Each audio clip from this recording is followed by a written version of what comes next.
ছেলের নামে তো একটা গাধা বানিয়ে রেখেছেন, যার কানে চিল্লিয়ে চিল্লিয়ে না বললে কোনো কথাই ঢোকে না, আর আমি চিল্লালেই দোষ। আবার বলি কি শাশুড়ি মা, পারলে কাজ শিখিয়ে নেন, সবসময় খ্যাট খ্যাট খ্যাট খ্যাট করেন না। আপনার দেখানো রাস্তায় আমি কেন হাঁটবো বলুন তো? আমার রাস্তা আমি নিজে চুজ করতে পারি, আমি জানি কোনটা ঠিক কোনটা ভুল। সব সময় যে আমি ভুল আর আপনি ঠিক সেটা নাও হতে পারে, একটু ভেবে দেখবেন। হ্যাঁ, অবশ্য আমি এক সময় ভুল হতে পারি, সেটা আমি স্বীকার করে নিচ্ছি। তাই বলে সব সময় যে আমিই ভুল সেটা নাও কিন্তু হতে পারে। আপনার স্বামীটা শুধুমাত্র আপনার, আবার আপনার ছেলেটাও আপনার, কিন্তু হ্যাঁ, ছেলেটা আপনার যতদিন আপনি বিয়ে না দেবেন ততদিন। বিয়ে দেওয়ার পরে কিন্তু সে আপনার বৌমারও স্বামী, এটাও মাথায় রাখবেন। তাই ছেলেকে তখনই বিয়ে দেবেন যখন আপনার ছেলেকে অন্য কারোর হাতে তুলে দিতে পারবেন।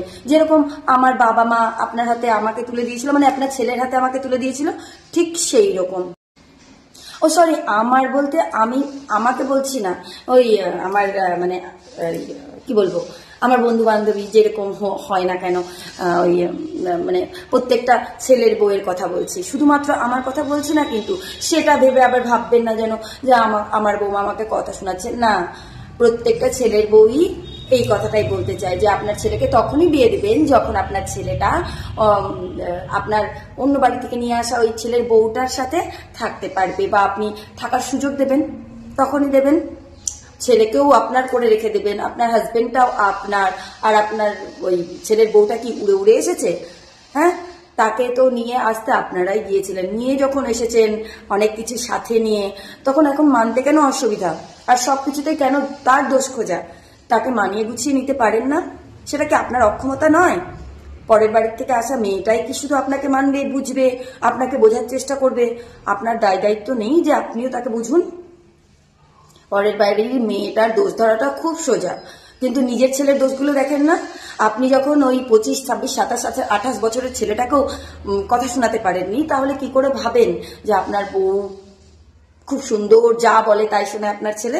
আপনার বউকেও, মানে আপনার ছেলের বউকেও অনেক খেসারত করতে হয়, তবে আপনার ছেলে হয়তো সেই কথাগুলো শোনে। বুঝলেন শাশুড়ি মা? আর অনেক খেসারতের পর যখন যদিও বা বউটার কথা একটু শোনে, তখন আপনার মুখটা ভারী হয়ে যায় যে ছেলে সবসময় বউয়ের কথায় উঠে আর বসে। তাহলে আপনি কেমন মানুষ করেছিলেন? সব রকম কাজ করানোর সময় ভাববেন যে না, ও যথেষ্ট বড়, সব পারবে। আর সংসার সামলানোর বেলায় বা সংসারে বিভিন্ন রকম মতামত দেওয়ার বেলায়, না ও পারে না, ও জানে না, ও বোঝে না। আপনিই সব বোঝেন, তাই না? আমি যে সন্তানকে জন্ম দিয়েছি তাদেরকে শাসন করলেও দোষ, আবার না শাসন করলেও বলবেন যে শাসন করে না, ওর মা বকে না, ওর মা ধরে না, ওর মা এই বলে না, ওর মা সেই বলে না। সবকিছুতেই দোষ, সবকিছুতেই আমি দোষী। কই, আপনি তো শাসন করেন না আপনার নাতিদেরকে, নাতিপুতিদেরকে, যে না তোদের এইগুলো করা উচিত, সঠিকটা শেখান না। আর আমি শিখালেও দোষ, আবার না শিখালেও দোষ। আসলে কিছু না, বুঝলেন তো? আমি যদি ভালো কিছু করি তাতেও খারাপটাই আপনি খোঁজেন, আর খারাপ তো আপনার চোখে সবসময়ই পড়ে। সেই জন্য আর খারাপের ব্যাপারে আর বলবো না। আগে নিজের দিকটা চেক করুন যে আপনি সব দিকে ওকে তো, সব দিকে ঠিক তো, তারপরে না হয় আমাকে বকতে আসেন। আর যদি আমার দোষ থাকে, আমি তো এমনিতেই দোষী, কি আর বলবো? আর কিচ্ছু বলার নাই। ভেবে চিনতে